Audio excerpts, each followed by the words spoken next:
Pinuri ni Coach Leo Austria si Chris Ross. Ayon sa kanya, maaasahan ito sa lahat ng oras. Ibinida rin ito na komportable umano ang lahat kapag nasa loob si Chris Ross. Ibinida naman ni Calvin Optana ang paulit-ulit na nakikita niyang dahilan bakit sila tinatalo ng SMB.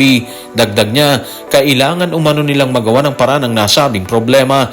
At si Jericho Cruz, sinabing kailangan niya mag-step up sakaling hindi maganda ang ipinapakita ni CJ Perez. Tutukan po natin ang lahat ng yan. Pero bago yan, pakisubscribe, like and share na lang muna para pareho tayong updated base sa inilabas na pahayag.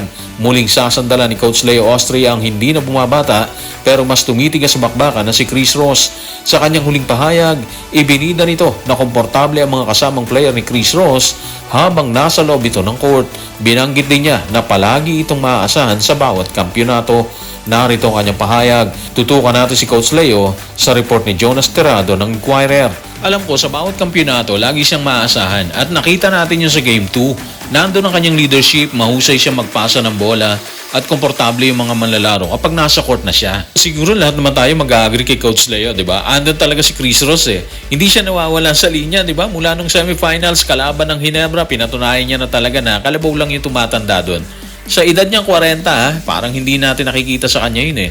Mas tumitibay ang lahat para sa kanya. At hindi lang yan sa mga crucial na minuto mo talaga siya makikitang nakikipagbasagan sa kalaban. Doon mo siya malimit makita talaga. Kaya hindi na tayo magugulat kung sa pagpasok ng Game 3 versus TNT Tropang 5G, sandalan siya ulit ni Coach Leo Austria, di ba? Masipag kasi eh.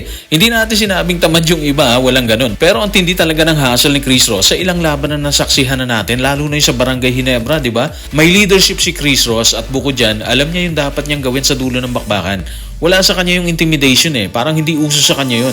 Basta sa kanya, laro lang talaga na kailangan ng kanyang mga kasama sa loob ng court para maitawid ang isang panalo dito sa finals kalaban ng TNT Tropang 5G na sobrang binabagyo ng injury Kung dati si Castro, si Reynang Batak, si Pugoy at Williams ang dinaanan ng injury, ngayon naman si Poy Eram.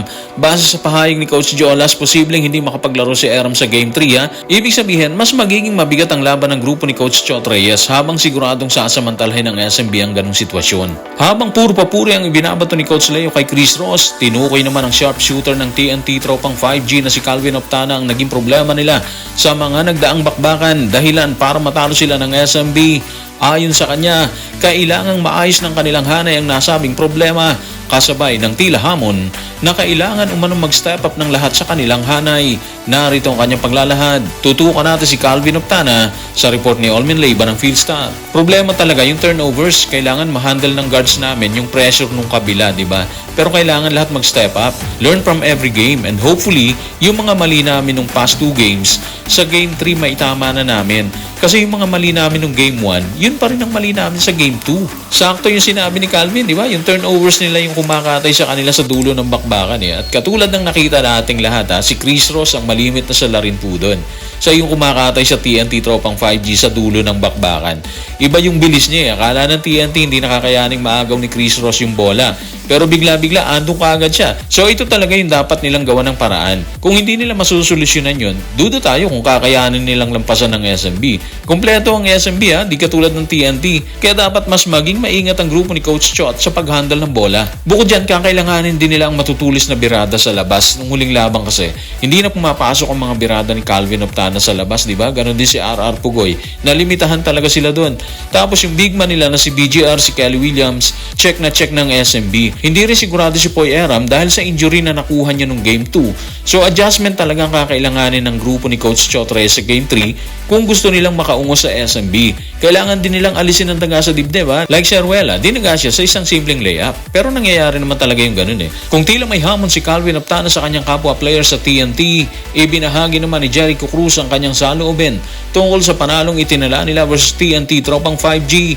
Matatandaan sa mga huling laban ng SMB ay magandang performance ni Jericho Cruz na isa sa mga nagiging dahilan para manalo ang kanyang kupunan. At ayon sa kanya, kinailangan umano niyang mag-step up. Narito ang kanyang pahayag.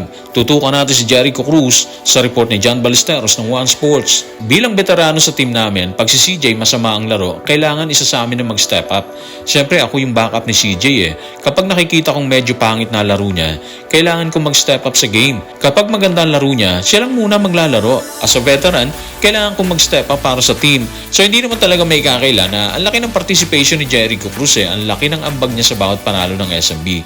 Sa mga crucial na minuto, isa siya sa mga nakakasama ni Chris Ross para bokyain ng TNT tropang 5G. Kitang-kita natin yan ha. Isa rin siya sa mga nagbibigay ng sakit ng ulo kay Coach Chot Reyes. Yung lapad ng katawan niya, malimit nagagamit niya yun sa depensa eh. Kaya ang resulta, error sa panig ng TNT.